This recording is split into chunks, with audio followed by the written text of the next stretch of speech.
मित्रांनो, मी डॉक्टर अशोक त्र्यंबके.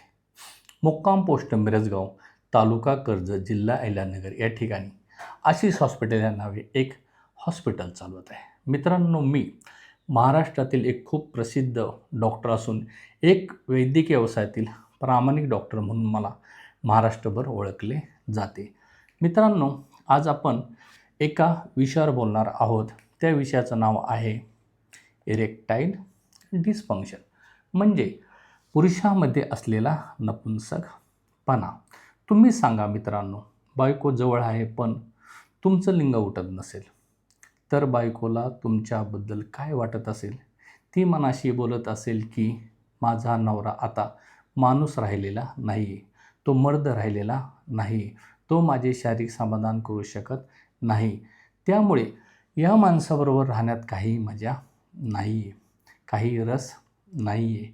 बायको मनात असा विचार करते की आता परपुरुषाबरोबर संबंध केलेले बरे. जर आपली बायको परपुरुषाबरोबर संबंध करत असेल तर तुम्हाला काय वाटेल? तर ही गोष्ट तुमच्या मर्दपणासाठी ठीक नाही आहे. तर मित्रांनो, तुमच्या लिंगातील ताठरता गेलेली असेल तर त्याचे कोणकोणते कारणे असू शकतात ते प्रथम आपण पाहूया. जर तुम्हाला मधुमेह असेल, म्हणजे डायबिटीस असेल, तर तुमच्या लिंगातील आर्टरी खराब होण्याची शक्यता जास्त असते. नर्व खराब होण्याची शक्यता जास्त असते, ज्यामुळे तुमच्या लिंगाला होणारा रक्तपुरवठा कमी होईल.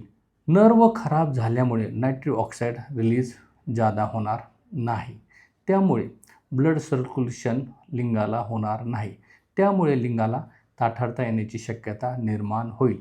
लिंगाला ताठरता न येण्याचे मुख्य कारण मधुमेह हा आजार आहे. जर तुम्हाला हार्ट डिसीज असेल तर ब्लड सर्क्युलेशन लिंगाला ठीक मिळणार नाही, कारण हार्ट पंपिंग ठीक नसेल तर ब्लड सर्क्युलेशनवर त्याचा परिणाम होतो. जर तुमची एन्जिओप्लास्टी झालेली असेल तर तुम्हाला रक्त पातळ करण्यासाठी मेडिसिन घ्यावी लागतात, त्यामुळे मेडिसिनमुळे ब्लड प्रेशरच्या मेडिसिनमुळे म्हणजेच बीटा ब्लॉकर मेडिसिनमुळे लिंग उठणार नाही. जर तुम्हाला मेंटल डिसऑर्डरचा प्रॉब्लेम असेल तर ब्रेनमधून लिंगाला मिळणारे सिग्नल ठीक मिळणार नाहीत, त्यामुळे नर्व ठीक काम करू शकत नाही, त्यामुळे लिंग पाहिजे तसे उठणार नाही. जर तुम्हाला लिव्हर प्रॉब्लेम असेल तर लिव्हरमधून सिक्रेट होणारे केमिकल ठीक सिक्रेट होणार नाहीत, त्यामुळे डायजेशन ठीक होणार नाही, त्यामुळे शरीराला मिळणारे न्यूट्रिशन ठीक मिळणार नाहीत, त्यामुळे शरीर ठीक काम करू शकणार नाही, त्यामुळे त्याचा परिणाम लिंग उठण्यावर होईल. तसेच आपल्या शरीराला आवश्यक असणारे व्हिटॅमिन, जसे vitamin A, vitamin B, vitamin A, vitamin D, vitamin B12 असे व्हिटॅमिन शरीराला कमी मिळाले तर तुमचे लिंग उठणार नाही. तसेच हार्मोनल प्रॉब्लेम असेल तर, जसे टेस्टोस्टेरॉनचे प्रमाण कमी असेल तर बायको जवळ असूनही तिच्याबरोबर शारीरिक संबंध करू वाटणार नाही. टेस्टोस्टेरॉन हार्मोन हे पुरुष हार्मोन आहे. या हार्मोनची कमतरता असेल तर तुम्ही मर्द राहू शकत नाहीत. शरीराची वाढ होण्यासाठी हे हार्मोन खूप महत्त्वाचे आहे.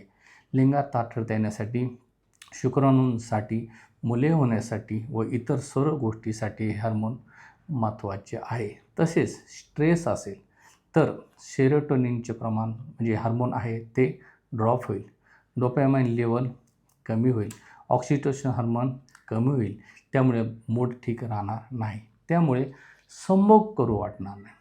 संभोग करू वाटला नाही तर लिंगात ताठरता येणार नाही. म्हणून स्ट्रेस न घेतलेला बरा.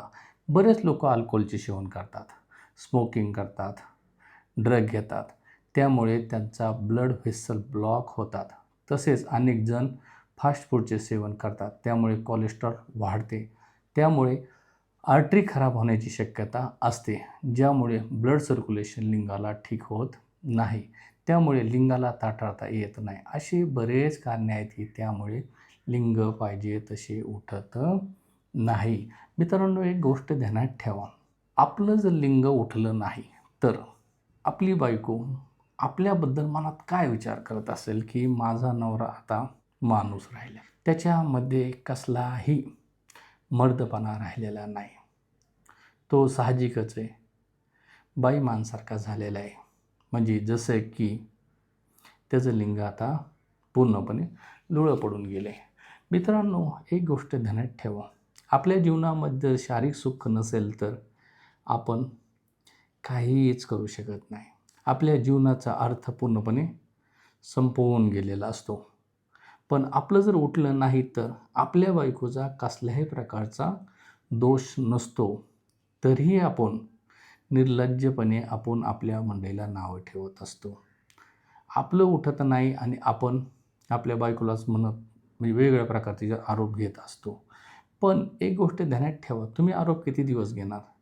तर बायकोला आरोप घेण्यापेक्षा तुम्हाला कोणत्या कारणामुळे तुमच्या लिंगातली ताठरता गेली. काही लोक लिंग उठण्यासाठी उत्तेजक गोळ्या घेतात. त्या गोळ्यांनी काहीही होत नाही. उलटं त्या गोळ्यांमुळं तुमची आलेली ताठरताही नंतर पूर्णपणे हळूहळू निघून जाते. कारण की त्या गोळ्यानंतर काम करण्याचं कमी करतात. याचं कारण काय? बॉडीला आलेला त्या गोळ्यांचा रेजिस्टन्स. तुम्हाला जर असं वाटत असेल की मला नैसर्गिकरित्या बरं व्हायचं आहे, तुम्हाला एकमेव पर्याय आहे माझ्याकडे उपचार घेणे, म्हणजेच डॉक्टर त्र्यंबके यांच्याकडे उपचार घेणे. मित्रांनो, माझं हॉस्पिटल हे मुक्काम पोस्ट मिरजगाव, तालुका जत, जिल्हा अहिल्यानगर या ठिकाणी आहे. माझा फोन नंबर आहे 9890843665. स्क्रीनवर तो नंबर आहे, याच्यावर कॉल करा, माझी अपॉइंटमेंट घ्या व कायमस्वरूपी बरे होऊन जा. मित्रांनो, जीवनामध्ये जीवन जगता जगता शरीरसंमतातूनच सर्वांची उत्पत्ती होत असते. आणि ते जर तुमच्या मंडळीच्या म्हणजे तिच्या जीवनामध्ये तुम्ही जर तिला लैंगिक सुख देऊ शकत नसाल, तिच्याबरोबर संभोग करू शकत नसाल, तर तिची मानसिक स्थिती काय होत असेल हे तुम्ही समजून घ्या. तिने जर एखाद्या परपुरुषाची शरीर संभोगले तर याच्यामध्ये तुमची आहे चूक, हे तुम्ही मान्य करा. तुम्हाला जर असं वाटतं की आपल्या बायकोनी परपुरुषासंग शरीर संबंध केले नाही पाहिजे, तुम्हाला जर असं वाटतं की अरे मला हा त्रास होतो आहे, मी अनेक डॉक्टर उपचार घेतलं पण बरं वाटत नाही, काळजी करण्याचे काही कारण नाही, मला या दाखवून घ्या. कारण की माझ्याकडे मेडिसिनद्वारे पेशंट बरे केले जातात, काउन्सिलिंगद्वारे पेशंट बरे केले जातात, PRPद्वारे पेशंट बरे केले जातात आणि एक खात्रीशीर उपचार आहे. तुम्ही इतर ठिकाणी बघा मित्रांनो, डॉक्टर लोक तुम्हाला दर महिन्याला बोलवतात, त्यांच्याकडील सुट्ट्या गोळ्या देतात. सुट्ट्या गोळ्या दिल्यानंतर तुम्ही दर महिन्याला जाता, गोळ्या घेता, 2 महिन्याला जाता, गोळ्या घेता, कोणी 1 वर्ष, कोणी 2 वर्ष, कोणी 5 वर्ष, कोणी 10 वर्ष. तो डॉक्टर तुम्हाला एक गोळ्यांची सवय लावून ठेवतो आणि त्यालाही दर महिन्याला तुमच्या रूपी पैसा येतो, त्याला गिराईक मिळतं. तर अशा डॉक्टरांच्या काही नादी लागू नका. हे सुट्ट्या गोळ्या घेणं मित्रांनो पूर्णपणे धोकादायक असतं. आणि सुट्ट्या गोळ्या हे देण्याची आता पद्धतही राहिलेली नाही आहे. जुन्या काळी थोडंफार त्या गोष्टी ठीक होत्या का, डब्यांनी गोळ्या यायच्या, आता डब्यांचा विषय काय राहिलेला नाही आहे. जर तुम्हाला एकदाच ह्या गोळ्या सांगितल्या बाबा अशा ह्या घ्यायच्या, तुम्हाला पुन्हा पुन्हा येण्याची आवश्यकता नाही. पण ह्या लोकांना माहिती आहे की जर ह्या पेशंटला आम्ही गोळ्यांची सवय लावून ठेवली तर आम्हाला काय आमचे गिराईक भेटेल आणि आमचं जीवन हे व्यवस्थित चालेल, आमच्या गाड्यांचे हप्ते भेटतील, आम्ही जे हॉस्पिटल मोठं बांधलं त्याचे हप्ते भेटतील, गुंठवारी जमिनी घेता येतील, भल्या मोठ्या गाड्या घेता येतील, आपल्या पोराबाळांची फीची व्यवस्था होईल. तर मित्रांनो, तुम्ही अशा डॉक्टर लोकांच्या बिलकुल नादी लावू नका. जो इमानदार डॉक्टर आहे तो तुम्हाला समजलं पाहिजे. आणि तुम्ही डॉक्टरला विचारलं का तुम्हाला किती दिवस मला इथे उपचार लिहावा लागेल, तर तो फक्त म्हणतो या पुढच्या महिन्यात दाखवा, या पुढच्या महिन्यात दाखवा. असे वर्ष, 2 वर्ष, 6 वर्ष, 10 वर्ष निघून जातात. तर तुम्ही काय कोणतं एक गिराईक नाही आहे, तुम्ही एक माणूस आहात. आणि उपचार याला म्हणतात की औषधं घेतल्यानंतर किंवा जीही पद्धतीने घेतली त्यामध्ये कायमस्वरूपी बरं वाटलं असतं. हे दूधवाल्यासारखं रिपील लावणे, रोज दूध देणे, रोज पैसे देणे किंवा महिन्याला पैसे देणे, ह्याच्यामध्ये काय अर्थ नसतो मित्रांनो. तर तुम्ही काय दूधवाले नाही आहेत, तुम्ही एक माणूस आहात, तुम्हाला शारीरिक अडचण आहे, तर आता काळजी करू नका. मी तुम्हाला एकच सांगेन, माझ्याकडे या, उपचार घ्या आणि कायमस्वरूपी बरे होऊन जावा. मित्रांनो, 30 वर्षापासून दवाखाना करत आहे. माझी बोलण्यातून तुम्हाला माझी तळमळ कळत असेल की मी किती इमानदार आहे. पैसे वाया घालू नका. आपण खूप कष्ट करतो. आपण आपल्या मुलाला 10 रुपये देताना सुद्धा विचार करतो, मग डॉक्टर लोकांना विनाकारण एवढे पैसे कशाला घालायचे. आणि उपचार अँटी इरेक्टाईल डिस्फंक्शन हा आजार मित्रांनो बरा होतो म्हणजे बरा होतो. जर तुम्हाला माझ्याकडं उपचार घ्यायचा असेल, माझ्यावर विश्वास असेल व कायमस्वरूपी बरं व्हायचं असेल तर स्क्रीनवर फोन नंबर देईल त्यावर फोन करा, उपचार लिहा आणि कायमस्वरूपी बरे होऊन जावा. तर इथेच थांबतो, रजा घेतो.